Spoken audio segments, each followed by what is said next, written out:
22 अप्रैल 2025 को दोपहर के करीब 2:45 जम्मू कश्मीर के पहलगाम में बैसरन वैली में एक ऐसी घटना हुई जिसने पूरे देश को हिला दिया। बैसरन वैली को लोग मिनी स्विट्जरलैंड कहते हैं। The northern पहलगाम से flank is करीब 7 vulnerable. We must किलोमीटर ऊपर reinforce. स्थित ये जगह Agreed. सिर्फ But पैदल या intel shows घोड़े enemy पर buildup in पहुंचा the जा south. सकता है। Divert air उस दिन support. वहाँ सैकड़ों टूरिस्ट थे। कोई फैमिली के साथ था, कोई हनीमून पर, कोई बस एक खूबसूरत जगह देखने आया था। घने पाइन फॉरेस्ट से 2 से 4 आतंकवादी निकले। हाथों में M4 कार्बाइन्स और AK-47 थी। उन्होंने मिलिट्री स्टाइल यूनिफॉर्म पहने हुए थे और उनके कंधों पर माउंटेड कैमरास थे। टूरिस्ट के बीच आए, उन्हें रोका, उनसे उनका धर्म पूछा। जो हिंदू थे उन्हें अलग किया, फिर अंधाधुंध गोलियां चलाई। कुल 26 लोग मर गए, जिनमें 23 हिंदू टूरिस्ट थे, एक क्रिश्चियन टूरिस्ट, एक नेपाली नागरिक और एक स्थानीय मुस्लिम पोनी राइड ऑपरेटर। यह 2008 के मुंबई अटैक के बाद सिविलियंस पर सबसे बड़ा आतंकवादी था।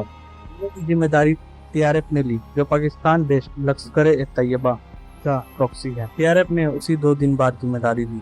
उस वक्त PM Narendra Modi Saudi Arabia में ऑफिशियल विजिट पर थे। उन्होंने विजिट बीच में This is an काटी और urgent breaking news alert. Cabinet committee We are on following security this की बैठक rapidly हुई और evolving भारत ने situation. तत्काल कई कदम उठाए। इंडस रिवर का पानी को रोका गया, जो 1960 से इंडिया और पाकिस्तान के बीच पानी के बंटवारे को रेगुलेट करती थी। अतरी वाघा बॉर्डर क्रॉसिंग बंद की गई। पाकिस्तानी नेशनल्स के वीजा कैंसिल हुए और पाकिस्तान के एयरक्राफ्ट के लिए इंडियन एयर स्पेस पर ये सब डिप्लोमेटिक स्टेप थे, लेकिन इंडिया जानता था कि असली जवाब अभी बाकी था। 22 अप्रैल से 7 मई तक 15 दिन बाहर से इंडिया शांत दिखा, लेकिन अंदर एक बेहद प्रीशियस मिलिट्री मशीन काम कर रही थी। इंटेलिजेंस एजेंसीज ने टारगेट आइडेंटिफाई किया, सैटेलाइट इमेजिनरी कलेक्ट हुई, स्ट्राइक प्लान बना। पर पहली बार नहीं था कि इंडिया ने टेररिस्ट अटैक के बाद मिलिट्री रिस्पॉन्स दिया था, लेकिन हर बार इंडिया के रिस्पॉन्स को निषेध कर रही थी। 2016 में यूरी अटैक के बाद My fellow citizens, we stand at a pivotal moment. We must unite and move forward together. The time for action is now! Pulwama के बाद बालाकोट एयर स्ट्राइक हुई। 1971 के बाद पहली बार इंडिया ने पाकिस्तान की एयर फोर्स यूज की और 2025 में ऑपरेशन सिंधु ने इस एवोल्यूशन को एक नए लेवल पर ले गया। इस बार इंडिया ने एक ऐसी चीज की जो 1971 के बाद पहली बार हुई। इंडिया ने पाकिस्तान की इंटरनेशनल रिकॉग्नाइज्ड बॉर्डर के पार स्ट्राइक की, सिर्फ POK में नहीं बल्कि पाकिस्तान के पंजाब प्रोविंस में भी। इसका मतलब था कि इंडिया ने एक बहुत बड़ा वे टारगेट पाकिस्तान के अंदर अनटचेबल, जैसे कि नजदीक जहां LET का हेडक्वार्टर्स है और भावलपुर जहां JEM का हेडक्वार्टर्स है, इन्हें इंडिया ने टारगेट लिस्ट में डाला। ऑपरेशन सिंदूर की एक और खास बात यह थी कि इंडिया ने इसमें सिर्फ स्वदेशी India assembled system BrahMos missile, air defence units और लॉइटरिंग मल्टीनस, कोई फॉरेन प्लेटफॉर्म नहीं, कोई US लॉजिस्टिक नहीं, पूरी तरह आत्मनिर्भर ऑपरेशन। 6 से 7 मई 2025 की रात को 1 बजे से 1:28 तक, यानी सिर्फ 23 मिनट में इंडियन एयरफोर्स ने 9 लोकेशन पर स्ट्राइक एग्जीक्यूट की। इंडियन एयरक्राफ्ट ने इंडियन टेरिटरी के अंदर से ही long range stand off weapons fire किए। मतलब कोई भी इंडियन एयरक्राफ्ट पाकिस्तान के एयर स्पेस में नहीं गया। इन 9 टारगेट्स में शामिल थे मरकज, सुभान अल्लाह, भवालपुर जो जैसे मोहम्मद का हेडक्वार्टर है। जैश चीफ मसूद अजहर ने खुद बाद में एक्सेप्ट किया कि उसके 10 फैमिली मेंबर्स और 4 क्लोज इन स्ट्राइक में मारे गए। मरकज तैयबा मुर्दिक जो लश्कर-ए-तैयबा का मेन ट्रेनिंग सेंटर है और जहां 2008 मुंबई अटैक्स को ट्रेन किया गया था। इसके अलावा सवाई नाला कैंप और सैदना बिलाल मस्जिद मुजफ्फराबाद में, गोलपुर कैंप और अब्बास कैंप कोटली में, बरनाला कैंप मेंबर में, महमूना जोया फैसिलिटी सियालकोट में और सहरा कलान साइकोट में। मरकज तैयबा मुर्दिक पर करीब 4-5 क्रिस्टल लेज मिसाइल्स दागी गई। मरकज सुभान अल्लाह भवालपुर पर 6 स्कल्प मिसाइल्स यूज हुई। हर स्कल्प मिसाइल की कीमत करीब $1 मिलियन होती है। यह ब्रह्मोस सुपरसोनिक क्रूज मिसाइल की पाकिस्तान के खिलाफ पहली कंफर्म कॉम्बैट डिप्लॉयमेंट थी। 7 मई की सुबह इंडिया ने प्रेस कॉन्फ्रेंस की। फॉरेन सेक्रेटरी विक्रम मिश्री ने दुनिया को बताया कि ऑपरेशन फोकस्ड, मेजर्ड और नॉन एस्केलेटरी था। इंडिया ने किसी पाकिस्तानी मिलिट्री या सिविलियन फैसिलिटी को टारगेट नहीं किया था, सिर्फ टेररिस्ट इंफ्रास्ट्रक्चर को। लेकिन 8 मई की सुबह पाकिस्तान ने एस्केलेट किया। उसने कोऑर्डिनेटेड ड्रोन और मिसाइल स्ट्राइक लॉन्च किए इंडिया के मिलिट्री इंस्टॉलेशन पर। श्रीनगर, जम्मू, पठानकोट, अमृतसर, लुधियाना, बठिंडा और भुज को टारगेट किया। इसके साथ ही लाइन ऑफ कंट्रोल पर मोर्टार और आर्टरी फायर शुरू की गई, जिसमें 16 इंडियन सिविलियंस मारे गए, जिनमें 3 महिला 5 बच्चे भी थे। पाकिस्तान ने इंडिया के रिलीजियस साइट्स को भी टारगेट किया। जम्मू में शंभू टेम्पल, पुंछ में गुरुद्वारा और क्रिश्चियन कॉन्वेंट। यह रैंडम स्ट्राइक नहीं थी, यह इंडिया की एकता को तोड़ने की एक स्ट्रेटेजी थी।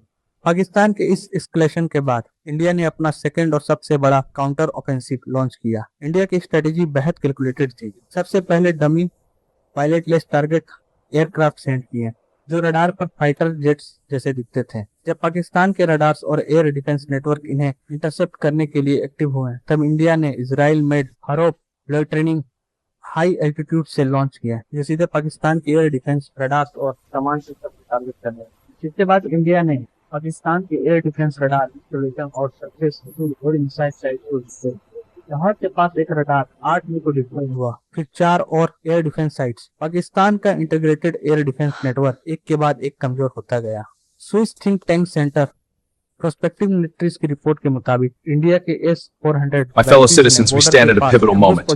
We must unite and move forward together.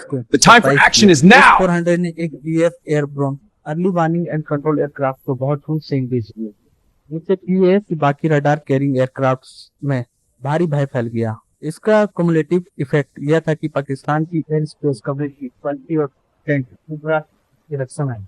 9 से 10 मई के रात ऑपरेशन का क्लाइमेक्स था। IAF ने Su-30 MKL जगुआर और राफेल एयरक्राफ्ट से ब्रह्मोस, स्कैल्प EG और रैम्पेज मिसाइल्स फायर की इंडियन स्पेस के अंदर से, जिन्होंने पाकिस्तान के अंदर 200 किलोमीटर तक के 7 साइट्स को हिट किया।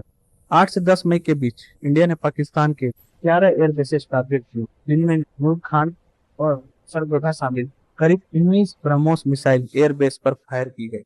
सरगोधा एयरबेस, जो पाकिस्तान की कई कॉम्बैट स्क्वाड्रंस का घर है, को मिसाइल से हिट किया गया और इसके रनवेज को इम्परेटिव कर दिया गया।